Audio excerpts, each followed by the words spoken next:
আর অবিলম্বে vice চ্যান্সেলরকে show cause এবং question সেটারকে suspend করতে হবে। এবং কোশ্চেন সেটার কে ছিল এই নামটা বাংলা জানতে চায়। তিনি কি টুকরে টুকরে গ্যাংয়ের মেম্বার? তিনি কি মোহাম্মদ আলী জিন্নার অবৈধ সন্তান? এটা বাংলা জানতে চায়। ক্ষুদিরাম বসুর বাংলা জানতে চায়, বিনয় বাদল দীনেশের বাংলা জানতে চায়, মাস্টারদার অবিভক্ত বাংলা জানতে চায়, রাসবিহারী বসুর বাংলা জানতে চায়, মাতঙ্গিনী হাজরার বাংলা জানতে চায়, নেতাজি সুভাষচন্দ্র বসুর কর্মক্ষেত্র বাংলা। আমরা জানতে চাইছি এই কোশ্চেন সেটারটা কে, তার নাম কি, তিনি কি মোহাম্মদ আলী জিন্নার অবৈধ সন্তান? এটা আমাদের জানা দরকার আছে।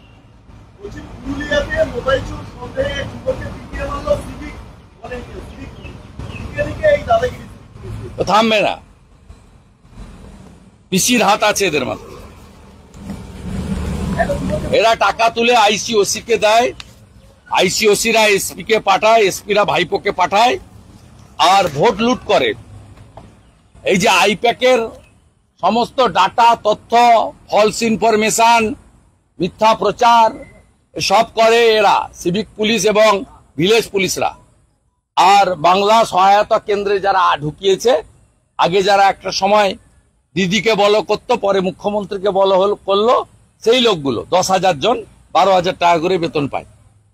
এরা এই দুটো কাজ করে। এরা টাকা তুলে, মানে সিভিক আর ভিলেজ পুলিশ আইসিওসিদের দেয়, আইসিওসিরা একটা পার্সেন্টেজ রেখে এসপি কে পাঠায়, এসপি বাকিটা দিল্লিতে পাঠায়, কোলাঘাটে পাঠায়, কালীঘাটে পাঠায়, কালীঘাট বলে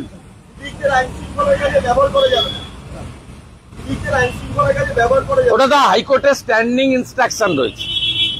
এরা ভাইপোর কাছে প্যাকেট প্যাকেট করে এসপিরা যে টাকা পাঠায় কালীঘাটে, সেই টাকা ওখান থেকে সিভিক ভলেন্টিয়ার এবং ভিলেজ পুলিশরা তারা সংগ্রহ করে আর ভোট লুটের কাজ করে, আইপ্যাককে ইনফরমেশন করে, সমস্ত জায়গায় ভোট লুটে এরা নেতৃত্ব দেয়। এরা বেপরোয়া, এদের আপনি কিছু করতে পারবেন না। ওই আপনি দুদিন দেখাবেন, সাসপেন্ড হবে। এরা সব তৃণমূলের, এরা কেউ মাঠে ছোটেনি, কেউ পরীক্ষা দেয়নি। হাওড়া উত্তরের বিধায়ক তিনি একটা হিট অ্যান্ড রান কেসে ফেসেছেন। কাঞ্চন মল্লিকের যে ব্যবহার হাসপাতালে অভ্যন্তরে দেখা যাচ্ছে, উড়িষ্যা বলে কেস হয়েছে, ড্রাইভার অ্যারেস্ট হয়েছে, উনি চালাচ্ছিলেন না, ওনাকে ডিটেন করেছে। প্রয়োজন হলে উড়িষ্যা পুলিশ আবার জিজ্ঞাসাবাদও করবে। ওখানে আইনের শাসন আছে, এখানে আইনের শাসন নেই। কাঞ্চন মল্লিক তো বারে বারে বেপরোয়া কাজ করে, বারে বারে করে। এদের মাথায় পিসির হাত রয়েছে, অতএব এরা বেপরোয়া। আপনার বিধানসভা এলাকার যে প্রজেক্ট, রেলের প্রজেক্ট, এর রেল চিঠি দিচ্ছে রাজ্যের কাছে যে জমিটা দেওয়া হোক, দীর্ঘদিন ধরে নন্দীগ্রামের প্রজেক্ট আটকে রয়েছে।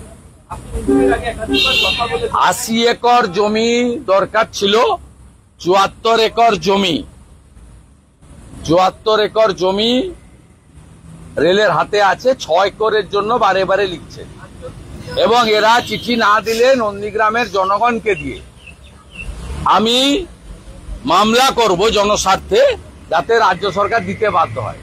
রাজ্য সরকারের শুধু নন্দীগ্রাম দেশপ্রাণ রেল প্রজেক্ট নয়, এরকম 61টা রেল প্রজেক্টে জমি দিচ্ছে না, যেটা মাননীয় নরেন্দ্র মোদীজি প্রধানমন্ত্রী আলিপুরদুয়ারের সভা থেকে বলেছেন যে রেল, জাতীয় সড়ক, এয়ারপোর্টে জমি না দেওয়ার ফলে আমি এখানে 90,000 কোটি টাকা রেডি করে রেখেছি, বিনিয়োগ করতে পারছি না।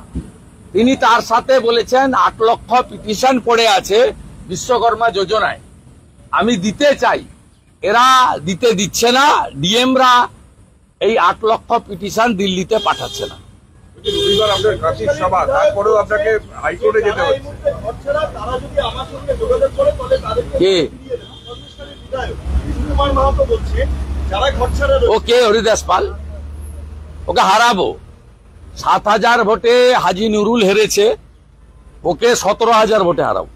নিঃশর্তভাবে ক্ষমা চাইতে হবে। যেমন মুখ্যমন্ত্রী রাষ্ট্রপতি দ্রৌপদী মুর্মুকে নিয়ে অখিলগিরির সুবচনের জন্য ক্ষমা চেয়েছিলেন, ঠিক স্বাধীনতা সংগ্রামী বিমল দাশগুপ্ত, অনাথ বন্ধু পাঁজা, প্রদ্যোৎ কুমার ভট্টাচার্য, শুভ্রাংশু পাল এদেরকে সন্ত্রাসবাদী বলার জন্য মুখ্যমন্ত্রীকে ক্ষমা চাইতে হবে। কারণ তিনি শিক্ষা দপ্তরের সমস্ত প্রাথমিক থেকে ভোকেশনাল থেকে উচ্চশিক্ষা সবটাই তিনি নিয়ন্ত্রণ করেন। ব্রাত্য বসুদেরকে কোথাও দেখা যায় না। আর অবিলম্বে ভাইস চ্যান্সেলরকে শোকজ এবং কোশ্চেন সেটারকে সাসপেন্ড করতে হবে। এবং কোশ্চেন সেটার কে ছিল এই নামটা বাংলা জানতে চায়। তিনি কি টুকরে টুকরে গ্যাংয়ের মেম্বার? তিনি কি মোহাম্মদ আলী জিন্নার অবৈধ সন্তান? এটা বাংলা জানতে চায়। ক্ষুদিরাম বসুর বাংলা জানতে চায়, বিনয় বাদল দীনেশের বাংলা জানতে চায়, মাস্টারদার অবিভক্ত বাংলা জানতে চায়, রাসবিহারী বসুর বাংলা জানতে চায়, মাতঙ্গিনী হাজরার বাংলা জানতে চায়, নেতাজি সুভাষচন্দ্র বসুর কর্মক্ষেত্র বাংলা। আমরা জানতে চাইছি এই কোশ্চেন সেটারটা কে, তার নাম কি, তিনি কি মোহাম্মদ আলী জিন্নার অবৈধ সন্তান? এটা আমাদের জানা দরকার আছে। বলছি, পুরুলিয়াতে মোবাইল চোর সন্দেহে এক যুবককে পিটিয়ে মারল সিভিক ভলেন্টিয়ার। এই দাদাগিরি তো থামবে না, পিসির হাত আছে এদের মাথায়। এরা টাকা তুলে আইসিওসি কে দেয়, আইসিওসিরা এসপি কে পাঠায়, এসপিরা ভাইপোকে পাঠায়, আর ভোট লুট করে। এই যে আইপ্যাকের সমস্ত ডাটা, তথ্য, ফলস ইনফরমেশন, মিথ্যা প্রচার সব করে এরা, সিভিক পুলিশ এবং ভিলেজ পুলিশরা।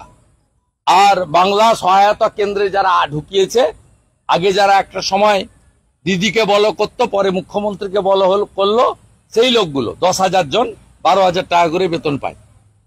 এরা এই দুটো কাজ করে। এরা টাকা তুলে, মানে সিভিক আর ভিলেজ পুলিশ আইসিওসিদের দেয়, আইসিওসিরা একটা পার্সেন্টেজ রেখে এসপি কে পাঠায়, এসপি বাকিটা দিল্লিতে পাঠায়, এই কোলাঘাটে পাঠায়, কালীঘাটে পাঠায়, কালীঘাট বলে